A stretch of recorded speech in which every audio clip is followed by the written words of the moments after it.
कहीं ये सोच सकते हैं कि लोकतंत्र में पुलिस को आगे करके वोट डलवा दें? ये बीजेपी के लोग और बीजेपी की सरकार पुलिस के इशारे पे काम करना चाहती है। वो बचाना चाहते हैं बेईमानी, जो उन्होंने बेईमानी बाई इलेक्शन में देखी। दिल्ली में हमारा समर्थन आपको है, इसका मतलब ये मत निकालिए कि हम कांग्रेस के विरोध में। किस तरीके से नफरत का सहारा लेके राजनीति कर सकें, उस रास्ते पे भारतीय जनता पार्टी चलती है। उसी के लिए समय समय पर वो कानून लाती है। मिल्कीपुर हम सब लोग मिल करके जीत के दिखाएंगे।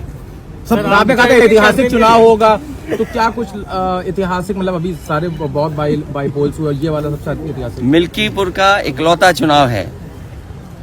भारतीय जनता पार्टी ने अपनी पुलिस आगे कर दी है, एसओसीओ को निर्देश दे दिए हैं, डीएम एसपी पूरा इशारे पे लखनऊ के चल रहे हैं।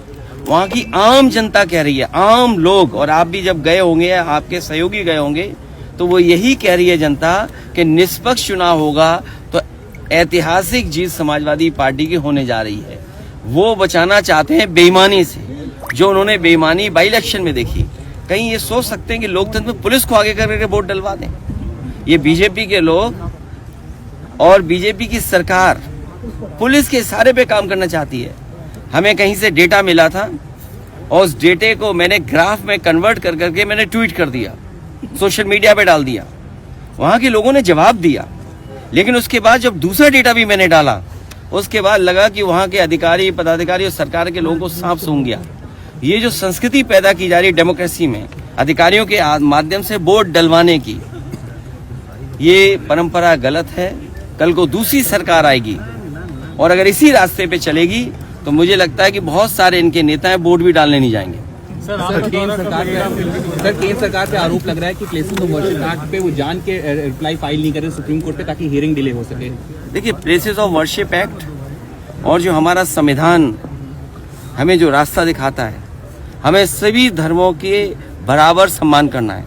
पंथ निरपेक्ष, सोशलिस्ट, ये देश तभी है जब हम सब धर्मों का सम्मान करें, और यही हमारे संविधान की मंशा है कि हम सब धर्मों को सम्मान करें। लेकिन भारतीय जनता पार्टी कुछ न कुछ ऐसा काम समय समय पर करती है जिससे समाज में नफरत फैले, क्योंकि उन्हें बेरोजगारी पे चर्चा नहीं करनी, महंगाई पे चर्चा नहीं करनी, जो दुनिया में हमारे देश की बदनामी हो रही है उस पर चर्चा नहीं करनी, जो आर्थिक स्थिति आज है, आपका रुपया कहाँ पहुँच जा रहा है, बड़े पैमाने पर बेरोजगारी है, उस पर वो चर्चा नहीं करना चाहते हैं। और इन पर तो कोई ठोस बड़ा काम भी नहीं है जो दिखा सकें और जनता को बता सकें कि हाँ, ये उनकी सरकार में काम हुआ है जिसकी वजह से जीवन में बदलाव आया है लोगों के। दिल्ली चुनाव चरम पर है, आप कब जाएंगे, क्या होने वाला है? दिल्ली में हमारा समर्थन आपको है, इसका मतलब ये मत निकालिए कि हम कांग्रेस के विरोध में हैं। सर बीजेपी लगातार इंडिया गठबंधन उसी के साथ खड़ा है जो भारतीय जनता पार्टी को हरा रहा है। देखिए, उन बातों पर चर्चा नहीं करनी चाहिए।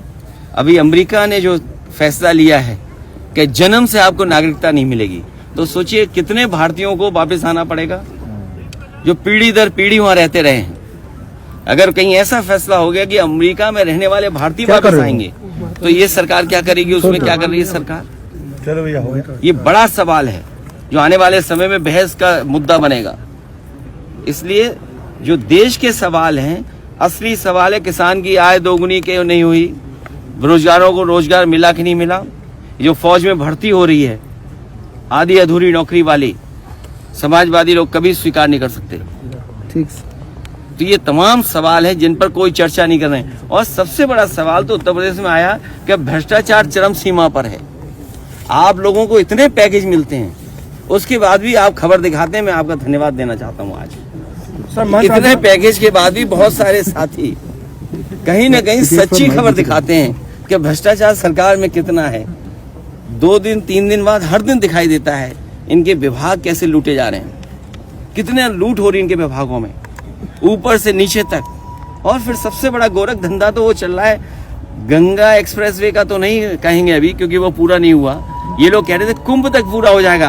आप बताओ, सब जानते होंगे आप, यही सरकार दावा कर रही थी कि महाकुंभ होगा तब तक गंगा एक्सप्रेसवे बन जाएगा। पूर्वांचल एक्सप्रेसवे में जो लिंक जुड़ा है गोरखपुर, उससे बड़ा गोरख धंधा कहीं नहीं हुआ होगा जो वहां दिखाई दे रहा है। 22 में बनना था, आज से नहीं बन पाया। 7,000 करोड़ की योजना है। तो ये वो सवाल है जिसका जवाब भारतीय जनता पार्टी पे नहीं है। घर घर जल, उसमें कितनी उंगली उठी है, पूरे गांव खोद दिए गए। उन बातों को अभी स्पष्ट सरकार के लोग ही किसी न किसी दिन कहेंगे। जिस तरीके से अगर किसी से भ्रष्टाचार के सवाल पूछो तो वो श्लोक सुनाने लगते हैं, किसी विभाग में अगर आप सच्चाई से उन मंत्रियों से पूछोगे तो वो भी आपको श्लोक सुना सकते हैं। कुंभ और प्रयागराज वो स्थान नहीं है जहां पर राजनीति और राजनीतिक कार्यक्रम और फैसले लिए जाएं। कैबिनेट की बैठक हो रही है। कैबिनेट ही पॉलिटिकल है सर कल जॉइंट पार्लियामेंट्री और कुंभ के स्थान पर कैबिनेट करना ये पॉलिटिकल है और पॉलिटिकल संदेश देना चाहते हैं हम लोग। एक संदेश ये भी देना चाहते हैं कि अखिलेश जी कब वहां स्नान करेंगे। समाजवादी पार्टी के लोग मन से और आस्था है उनको, हम में से बहुत सारे लोग हैं जो गंगा स्नान कराए होंगे, उन्होंने तस्वीर भी नहीं डाली होगी, कहीं भी ना आपको बताया होगा।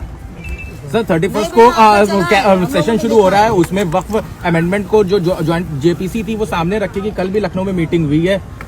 भारतीय जनता पार्टी जहां उन्हें जमीन मिल जाए, और भारतीय जनता पार्टी को हम लोगों ने उत्तर प्रदेश में बहुत करीब से देखा है और लगातार उनके काम करने का तरीका देख रहे हैं। जिस तरीके से भारतीय जनता पार्टी सबसे बड़ी भूमाफिया बनकर के आई है, किसी जिले की आप रजिस्ट्रियां चेक कर लो, और अगर ये बात सही नहीं है तो मैं अपने पत्रकार साथियों से कहूंगा कि लखनऊ की जितनी भी रजिस्ट्रियां हुई हैं, अयोध्या जैसी धार्मिक धरती, प्रभु श्री राम की धरती, वहां की रजिस्ट्रियां चेक कर लें, गोंडा तक की चेक कर लें।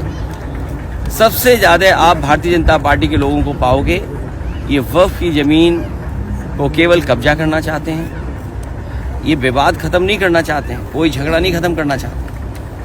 विवाद कैसे और बढ़े, कैसे लोगों को दबाया जाए, कैसे समाज में नफरत फैले, किस तरीके से नफरत का सहारा लेकर राजनीति कर सकें, उस रास्ते पे भारतीय जनता पार्टी चलती है। उसी के लिए समय समय पर वो कानून लाती है। सर दिल्ली जी कब जा रहे हैं चुनाव